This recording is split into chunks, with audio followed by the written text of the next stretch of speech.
Hi, ಇವತ್ತಿನ special recipe red velvet cake ಹೇಗೆ ಮಾಡೋದು ಅಂತ ನೋಡೋಣ. ತುಂಬ ಈಸಿಯಾದ ಸ್ಟೆಪ್ಸ್ ಮೂಲಕ ನಾನು ತೋರಿಸ್ತಾ ಇದ್ದೀನಿ. ಹಾಗೆ ಇಲ್ಲಿ ನಾನು ಯಾವುದೇ ಥರದ ಮೈದಾ ಯೂಸ್ ಮಾಡ್ತಾ ಇಲ್ಲ. ಮೊದಲು 1 ಕಪ್ಪಷ್ಟು ಸಕ್ಕರೆ, ಸೊ ಇದೇನು ಪೌಡ್ರ್ ಮಾಡಬೇಕು ಅಂತೇನಿಲ್ಲ.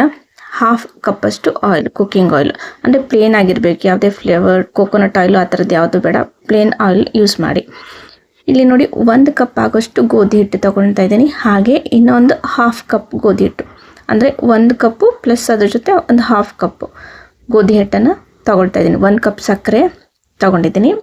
ಹಾಗೆ ಇಲ್ಲಿ ಕೋಕೋ ಪೌಡ್ರ್ ಯೂಸ್ ಮಾಡ್ತಾ ಇದ್ದೀನಿ. 2 ಟೇಬಲ್ ಸ್ಪೂನಷ್ಟು ಕೋಕೋ ಪೌಡ್ರನ್ನ ಯೂಸ್ ಮಾಡ್ತಾ ಇದ್ದೀನಿ. ಬೇಕಿಂಗ್ ಸೋಡಾ ಮತ್ತು ಬೇಕಿಂಗ್ ಪೌಡರ್ ಎರಡೂ ಕೂಡ 1/2 ಸ್ಪೂನಷ್ಟು ಯೂಸ್ ಮಾಡ್ತಾ ಇದ್ದೀನಿ. ಹಾಗೆ ಪಿಂಚ್ ಆಫ್ ಸಾಲ್ಟ್ ಬೇಕಾದರೆ ಹಾಕೋಬೋದು, ಇಲ್ಲಾಂದರೆ ಸ್ಕಿಪ್ ಮಾಡಿ.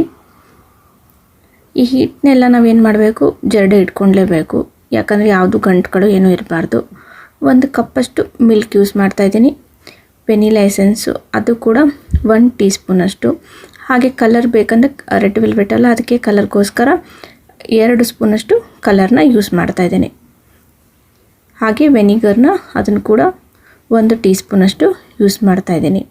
ಇಲ್ಲಿ ಎಲ್ಲನೂ ಕೂಡ ನಾವು ಈ ಬ್ಯಾಟರ್ನ ನೀಟಾಗಿ ಮಿಕ್ಸ್ ಮಾಡ್ಕೊಬೇಕು. ನಾನಿಲ್ಲಿ ಇವತ್ತು ಏರ್ ಫ್ರೈಯರಲ್ಲಿ ಹೇಗೆ ಕೇಕ್ ಮಾಡೋದು ಅಂತ ನಿಮಗೆ ತೋರಿಸ್ತಾ ಇದ್ದೀನಿ. ಅದಕ್ಕೋಸ್ಕರ ಈ ಬ್ಯಾಟರ್ನೆಲ್ಲ ಏನು ಮಿಕ್ಸ್ ಮಾಡಿರ್ತೀವಲ್ಲ ಅದನ್ನು ತುಂಬ ಹೊತ್ತು ವೇಟ್ ಮಾಡಬಾರ್ದು. ಇಮಿಡಿಯೇಟಾಗಿ ನಾವು ಮೋಲ್ಡಿಗೆ ಇಲ್ಲ ಈ ಥರ ಏರ್ ಫ್ರೈಯರ್ಗೆ ಟ್ರಾನ್ಸ್ಫರ್ ಮಾಡಿಕೊಂಡು ಆನ್ ಮಾಡ್ಕೊಂಬಿಡಬೇಕು. ಇಲ್ಲಿ ನೋಡಿ ಕೇಕ್ದು ಆಪ್ಷನ್ ಇದೆ, ಅದನ್ನು ನಾನು ಇಲ್ಲಿ ಮೆನ್ಯೂಗೆ ಹೋಗಿ ಸೆಲೆಕ್ಟ್ ಮಾಡ್ಕೊತಾ ಇದ್ದೀನಿ. ಹಾಗೆ ಕೇಕ್ನ ನಾನು ಇಲ್ಲಿ ಸೆಲೆಕ್ಟ್ ಮಾಡಿದ್ದೀನಿ.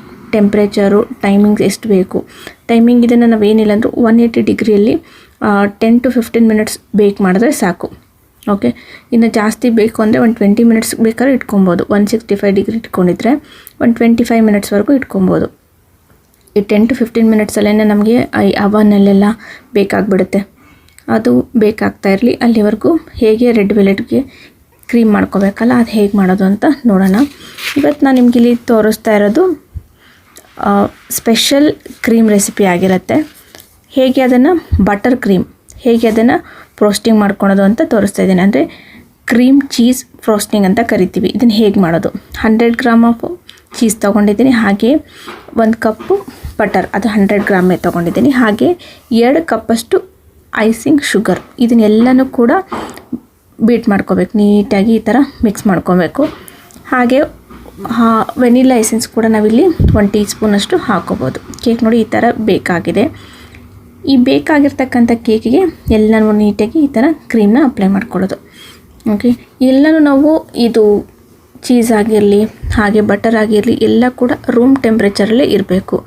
ಇದು ನಾವು ಅದು ಫ್ರಿಜ್ಜಲ್ಲಿ ಇಟ್ಬಿಟ್ಟು ಇಮಿಡಿಯೇಟ್ ಮಾಡ್ತೀವಿ ಅಂದರೆ ಅದು ನೀಟಾಗಿ ಬರೋಲ್ಲ. ಸೊ ಅದಕ್ಕೋಸ್ಕರ ಅದೆಲ್ಲನೂ ಕೂಡ ರೂಮ್ ಟೆಂಪ್ರೇಚರಲ್ಲೇ ಇರಬೇಕು. ಮನೇಲಿ ಯಾವ್ದಾದ್ರು ಬರ್ಡೇ ಇರಲಿ ಇಲ್ಲ ಸ್ಪೆಷಲ್ಲಾಗಿ ಆ್ಯನಿವರ್ಸರಿ ಸೆಲೆಬ್ರೇಟ್ ಮಾಡ್ಕೊತಾ ಇರಲಿ, ಸೊ ಅವಾಗೆಲ್ಲ ಇದು ತುಂಬ ಈಸಿಯಾಗಿ ನಾವು ಮನೆಯಲ್ಲೇ ಮಾಡ್ಕೊಂಬಿಡ್ಬೋದು. ಈ ಅಂಗಡಿಗಳೆಲ್ಲ ಹೋದರೆ ಮೈದಾ ಹಿಟ್ಟು ಹಾಕಿರ್ತಾರೆ, ಸೊ ಯಾವುದ್ಯಾವುದು ಫುಡ್ ಕಲರ್ಸ್ ಯೂಸ್ ಮಾಡಿರ್ತಾರೆ. ಸೊ ಅದು ತಿನ್ಬೋದು, ಇಲ್ಲ ಅಂತಲ್ಲ, ಬಟ್ ಎವ್ರಿ ಟೈಮು ಹೊರಗಡೆಯಿಂದ ತಿಂದರೆ ಏನು ಚೆನ್ನಾಗಿರುತ್ತೆ ಅಲ್ವಾ. ಸೊ ಮನೇಲಿ ಕೂಡ ನಾವು ಈ ಥರ ಮಾಡಿ ಟ್ರೈ ಮಾಡ್ಕೊಂಡಾಗ ನಮಗೂ ಕೂಡ ಸ್ಯಾಟಿಸ್ಫ್ಯಾಕ್ಷನ್ ಇರುತ್ತೆ. ಹಾಗೆ ನಮ್ಮನ್ನು ಯಾರು ಇಷ್ಟಪಡ್ತಾ ಇರ್ತಾರೆ, ನಾವು ಯಾರನ್ನ ಇಷ್ಟಪಡ್ತಾ ಇರ್ತೀವಿ ಅವ್ರಿಗೆ ಸರ್ಪ್ರೈಸ್ ಕೊಟ್ಟಂಗೂ ಆಗುತ್ತೆ. ಸೊ ಈ ಥರ ನೀವು ರೆಡ್ ವೆಲ್ವೆಟ್ ಕೇಕ್ನ ಟ್ರೈ ಮಾಡಿ ನೋಡಿ. ಇಲ್ಲಿ ನಮ್ಮದು 10 ಇಯರ್ಸ್ ಆ್ಯನಿವರ್ಸರಿ ಇತ್ತು. ಸೊ ಮನೆಯಲ್ಲಿ ನಮಗೋಸ್ಕರನೇ ನಾನೇ ಕೇಕ್ ಮಾಡ್ತಾಯಿದ್ದೆ. ಸೊ ಹಸ್ಬೆಂಡಿಗೆ ಸರ್ಪ್ರೈಸ್ ಕೊಡೋಣ ಅಂತ. ಸೊ ಅವತ್ತು ಪೋಸ್ಟ್ ಮಾಡೋಕ್ಕಾಗಿರಲಿಲ್ಲ, ಸೊ ಸ್ವಲ್ಪ ಲೇಟಾಗಿ ಪೋಸ್ಟ್ ಮಾಡ್ತಾಯಿದ್ದೀನಿ. ಸೊ ಮನೇಲಿ ನೀವು ಕೂಡ ಈ ರೆಸಿಪಿನ ಟ್ರೈ ಮಾಡಿ. ಹಾಗೆ ನಿಮಗೆ ಹೇಗೆ ಇದು ಸಾಫ್ಟಾಗಿ ಬಂತಾ, ಸ್ಪಾಂಜಿ ಆಗಿತ್ತಾ, ಹೇಗಿತ್ತು ಅಂತ ನನಗೆ ಕಮೆಂಟ್ ಮೂಲಕ ತಿಳಿಸಿ. ಈ ವಿಡಿಯೋ ಇಷ್ಟ ಆಗಿದರೆ ಲೈಕ್ ಮಾಡಿ, ಶೇರ್ ಮಾಡಿ. Thank you.